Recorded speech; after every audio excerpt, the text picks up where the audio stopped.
ಹಿಂದೂ ಮಹಾಸಾಗರದಲ್ಲಿ ಇರಾನ್ ನೌಕೆ ಪತನವಾಗಿದೆ. ಸಂಘರ್ಷ ನಮ್ಮ ಹಿತ್ತಲನ್ನ ತಲುಪಿದೆ. ಪ್ರಧಾನಿ ವಿರುದ್ಧ ರಾಹುಲ್ ಗಾಂಧಿ ವಾಗ್ದಾಳಿ ನಡೆಸಿದ್ದಾರೆ.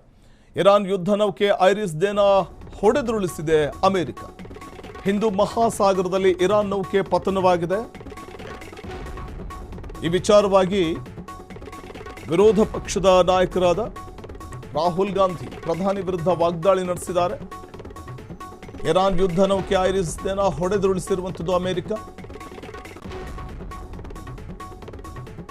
ಹೀಗಾಗಿ ಹಿಂದೂ ಮಹಾಸಾಗರದಲ್ಲಿ ಅಮೆರಿಕ ಸೇನೆ ಇರಾನ್ ಯುದ್ಧ ನೌಕೆಯನ್ನ ಹೊಡೆದುರುಳಿಸಿರುವ ವಿಚಾರವಾಗಿ ಪ್ರತಿಕ್ರಿಯೆಯನ್ನು ಕೊಟ್ಟಿದ್ದಾರೆ. ಪಶ್ಚಿಮ ಏಷ್ಯಾ ಸಂಘರ್ಷ ಭಾರತದ ಇಂಧನ ಬಿಕ್ಕಟ್ಟಿಗೆ ಕಾರಣವಾಗುತ್ತಾ ಅಥವಾ ತೊಂದರೆಯನ್ನ ನೀಡುತ್ತಾ, ಈ ಬಗ್ಗೆ ಪ್ರಧಾನಿ ಮೋದಿ ಏನನ್ನೂ ಹೇಳ್ತಾ ಇಲ್ಲ ಅಂತ ಎಕ್ಸ್ನಲ್ಲಿ ಪೋಸ್ಟ್ ಮಾಡಿದ್ದಾರೆ ರಾಹುಲ್ ಗಾಂಧಿ.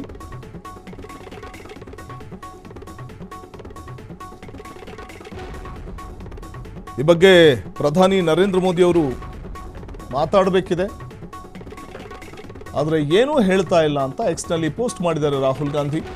ನಮ್ಮನ್ನ ಮುನ್ನಡೆಸುವವರು ಬಲಿಷ್ಠ ನಾಯಕರಾಗಿರಬೇಕು. ವ್ಯೂಹಾತ್ಮಕ ಸ್ವಾಯತ್ತತೆ ವಿಚಾರದಲ್ಲಿ ಮೋದಿ ರಾಜಿ ಮಾಡಿಕೊಂಡಿದ್ದಾರೆ ಅಂತ ಈ ವೇಳೆ ಕುಟುಕಿದ್ದಾರೆ ಮೋದಿಯವರನ್ನ. ಪ್ರಧಾನಿ ಮೋದಿ ವಿರುದ್ಧ ವಾಗ್ದಾಳಿಯನ್ನ ರಾಹುಲ್ ಗಾಂಧಿ ನಡೆಸಿದ್ದಾರೆ. ಹಿಂದೂ ಮಹಾಸಾಗರದಲ್ಲಿ ಇರಾನ್ ನೌಕೆ ಪತನವಾಗಿದೆ, ಆದರೆ ಸಂಘರ್ಷ ನಮ್ಮ ಹಿತ್ತಲನ್ನ ತಲುಪಿದೆ. ಆದರೆ ಪ್ರಧಾನಿ ನರೇಂದ್ರ ಮೋದಿಯವರು ಈ ವಿಚಾರದಲ್ಲಿ ರಿಯಾಕ್ಟ್ ಮಾಡಬೇಕಾಗುತ್ತೆ. ಈ ಬಗ್ಗೆ ಪ್ರಧಾನಿಯವರು ಏನೂ ಹೇಳ್ತಾ ಇಲ್ಲ ಅಂತ ಎಕ್ಸ್ನಲ್ಲಿ ಪೋಸ್ಟ್ ಮಾಡಿದ್ದಾರೆ ರಾಹುಲ್ ಗಾಂಧಿ. ಹಿಂದೂ ಮಹಾಸಾಗರದಲ್ಲಿ ಅಮೆರಿಕ ಸೇನೆ ಇರಾನ್ ನೌಕೆಯನ್ನು ಹೊಡೆದುರುಳಿಸಿದ ವಿಚಾರವಾಗಿ ಪ್ರತಿಕ್ರಿಯೆಯನ್ನು ಅಥವಾ ಎಕ್ಸ್ನಲ್ಲಿ ಪೋಸ್ಟ್ ಮಾಡಿದ್ದಾರೆ ರಾಹುಲ್ ಗಾಂಧಿ. ಪಶ್ಚಿಮ ಏಷ್ಯಾ ಸಂಘರ್ಷ ಸಂದರ್ಭ ಅಂದರೆ ವ್ಯೂಹಾತ್ಮಕ ಸ್ವಾಯತ್ತತೆಯ ವಿಚಾರವಾಗಿ ಮೋದಿ ರಾಜಿ ಮಾಡಿಕೊಂಡಿದ್ದಾರೆ ಅಂತ ಅನ್ನಿಸ್ತಿದೆ ಅಂತ ಎಕ್ಸ್ನಲ್ಲಿ ಪೋಸ್ಟ್ ಮಾಡಿದ್ದಾರೆ ರಾಹುಲ್ ಗಾಂಧಿ. ಮಧ್ಯಪ್ರಾಚ್ಯ ರಾಷ್ಟ್ರಗಳಲ್ಲಿ ನಡೀತಾ ಇರುವಂಥ ಸಂಘರ್ಷಮಯ ವಾತಾವರಣದ ನಡುವೆ ವ್ಯೂಹಾತ್ಮಕ ಸ್ವಾಯತ್ತತೆ ವಿಚಾರದಲ್ಲಿ ಮೋದಿ ರಾಜಿ ಮಾಡಿಕೊಂಡಿದ್ದಾರೆ ಅನ್ನೋದು ಈ ವೇಳೆ ರಾಹುಲ್ ಗಾಂಧಿಯವರ ಪ್ರತಿಕ್ರಿಯೆ. ಹಾಗಾಗಿ ಪ್ರಧಾನಿ ನರೇಂದ್ರ ಮೋದಿಯವರ ವಿರುದ್ಧ ವಾಗ್ದಾಳಿಯನ್ನು ನಡೆಸಿದ್ದಾರೆ. ಹಿಂದೂ ಮಹಾಸಾಗರದಲ್ಲಿ ಇರಾನ್ ನೌಕೆ ಪತನವಾಗಿರುವ ವಿಚಾರವಾಗಿ ಸಂಘರ್ಷ ನಮ್ಮ ಹಿತ್ತಲನ್ನು ತಲುಪಿದೆ ಅಂತ ಎಕ್ಸ್ನಲ್ಲಿ ಪೋಸ್ಟ್ ಮಾಡಿದ್ದು.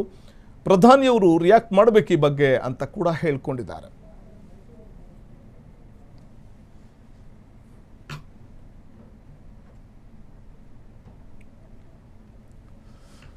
ಗಲ್ಫ್ ರಾಷ್ಟ್ರಗಳಲ್ಲಿ ನಡೀತಾ ಇರುವಂಥ ಯುದ್ಧ, ಇರಾನ್ ಮೇಲೆ ಇಸ್ರೇಲ್ ಮತ್ತು ಅಮೆರಿಕ ಮುಗಿಬಿದ್ದಿರುವಂತಹ ಸಂದರ್ಭದಲ್ಲೇ ನಡೀತಾ ಇರುವಂಥ ಬೆಳವಣಿಗೆ, ಇದೆಲ್ಲವೂ ಕೂಡ ಭಾರತ ಬಹಳ ಸೂಕ್ಷ್ಮವಾಗಿ ಗಮನಿಸ್ತಾ ಇದೆ.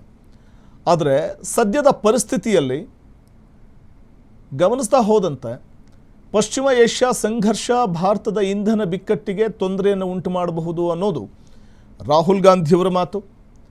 ಯಾಕಂದರೆ ತೈಲ ಬೆಲೆ ಏರಿಕೆ ಆಗಬಹುದು ಅನ್ನುವಂಥ ಒಂದು ಆತಂಕ. ಆದರೆ ಈ ಗಲ್ಫ್ ರಾಷ್ಟ್ರಗಳ ನಡುವಣ ಯುದ್ಧದಿಂದಾಗಿ ಮತ್ತೊಂದು ಕಡೆ 45 ದಿನಗಳಿಗೆ ಆಗುವಷ್ಟು ತೈಲ ಇದೆ. ಆದರೆ ನಂತರದಲ್ಲಿ ತೈಲದ ದರ ಏರಿಕೆ ಆಗಬಹುದು ಅಥವಾ ತೈಲದ ಬರವನ್ನು ಎದುರಿಸಬೇಕಾದ ಪರಿಸ್ಥಿತಿ ನಿರ್ಮಾಣ ಆಗಬಹುದು, ಇಂಧನ ಬಿಕ್ಕಟ್ಟಿಗೆ ಇದು ತೊಂದರೆ ಆಗಬಹುದು ಅನ್ನುವಂಥದ್ದು ಸದ್ಯಕ್ಕೆ ವಿಶ್ಲೇಷಣೆ ಮಾಡ್ತಾ ಇರುವಂಥದ್ದು.